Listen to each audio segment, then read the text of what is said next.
Training শেষ করে একটি প্রাইভেট কোম্পানিতে পাইলট হিসেবে জয়েন করেন এই ভুক্তভোগী। গত বছর বিমানের নিয়োগ বিজ্ঞপ্তি দেখে চাকরি ছেড়ে শুরু করেন প্রস্তুতি, কিন্তু সে আশায় গুড়োবালি করে দেয় সিন্ডিকেট চক্র। বিজ্ঞপ্তি দিলেও ডাকা হয়নি কোনো প্রার্থীকে, আর বাতিল করার ঘোষণাও দেয়নি বিমান। এটার ক্যান্সেলেশনের কোনো বিজ্ঞাপন ছিল না, কোনো নোটিফিকেশন ছিল না, কিচ্ছু ছিল না। 2024 এপ্রিলে ফের নিয়োগের বিজ্ঞপ্তি দেয় বিমান। এবারও আবেদন করেন এই ভুক্তভোগী সহ বেশ কয়েকজন অভিজ্ঞ পাইলট, কিন্তু যোগ্যতা থাকার পরও মেলেনি সাইকোমেট্রিক ও সাইকোঅ্যাক্টিভ পরীক্ষার ডাক। ভুক্তভোগীরা অভিযোগ করেন আন্তর্জাতিক মানসম্পন্ন জিইডি সার্টিফিকেটের সাবজেক্ট উল্লেখ নেই বলে তাদের বাদ দেওয়া হয়। জিইডির যে সায়েন্সের মধ্যে হচ্ছে আপনার ফিজিক্স, কেমিস্ট্রি, বায়োলজি একসাথে করা, এইটা নিয়ে তারা বলতেছে যে না, সার্টিফিকেটে নাকি আলাদা করে লিখতে হবে সায়েন্স ফিজিক্স। এটা কি কখনো সম্ভব? খালি ফিজিক্স লিখলে তো আমার বায়োলজিও লিখতে হবে। সেপ্টেম্বরে আদালতে রিট করেন ভুক্তভোগীরা। রিটে এই 8 ভুক্তভোগী পাইলটের পদসংখ্যা শূন্য রাখার নির্দেশ দেয় আদালত। ভুক্তভোগীরা অভিযোগ করেন বিমানের পাইলটদের ছেলে মেয়ে ও আত্মীয়দের নেয়ার জন্যই এই অজুহাত আর অনিয়মের আশ্রয় নিয়েছে কর্তৃপক্ষ। সিলেক্টেড হয়ে গেল, হ্যাঁ, তার মানে কি আপনার 11টা পোস্ট ফুলফিল হয়ে গেল।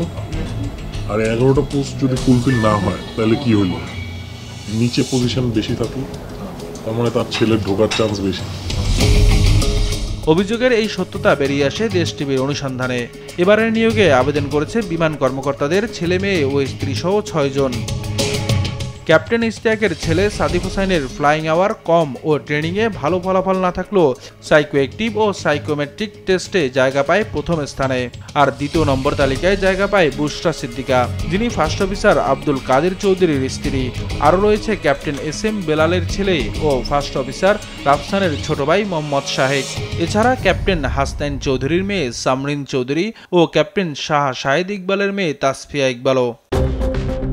এরই মধ্যে আদালতের নির্দেশ উপেক্ষা করে 23 নভেম্বর লিখিত পরীক্ষার জন্য ডাক পেয়েছে 5 জন। রিটকারী আইনজীবী বলছেন আদালতকে কোনো জবাব না দিয়ে শূন্য পদে বহাল করলে আইনানুগ ব্যবস্থা নেওয়া হবে। বিমান একটা অজুহাতে যে তাদের সার্টিফিকেটে ফিজিক্স লেখা নাই, যেটা কখনো সার্টিফিকেটে লেখা থাকে না ওদের ডিগ্রির সঙ্গে। তো তারপরে কোর্ট এটা স্যাটিসফাই হয়ে আমাদেরকে রুল দিয়েছিলেন 4 সপ্তাহ, আর 8টা পদ ভ্যাকেন্ট রাখতে বলেছিলেন এই পিটিশনারদের জন্য। এখন যদি ওদের জন্য পদ খালি না রাখে, অর্থাৎ কোর্টের আদেশ যদি ভায়োলেট করা হয়, তখন আমরা অবশ্যই সেই ব্যাপারে ব্যবস্থা নেব, আমাদের ক্লায়েন্টের সঙ্গে কথা বলব। আর এসব অনিয়মের মূল হোতা বিমান বাংলাদেশ এয়ারলাইন্সের chief of planning and scheduling captain Ishtiaq, director admin Motiul Islam Chowdhury, বর্তমান এমডি ডক্টর শফিকুর রহমানের শ্যালক ক্যাপ্টেন তাপস। তবে এসব অভিযোগের বিষয়ে বিমানের এমডি ডক্টর শফিকুর রহমানের কাছে গেলে তার দেখা পাওয়া যায়নি। বারবার চেষ্টা করেও তাকে ফোনেও পাওয়া যায়নি। আপনি যে নম্বরে কল দিয়েছেন ওই নম্বরটি আর ব্যবহৃত হচ্ছে না। নিয়াজ মোরশেদ, দেশ টিভি, ঢাকা।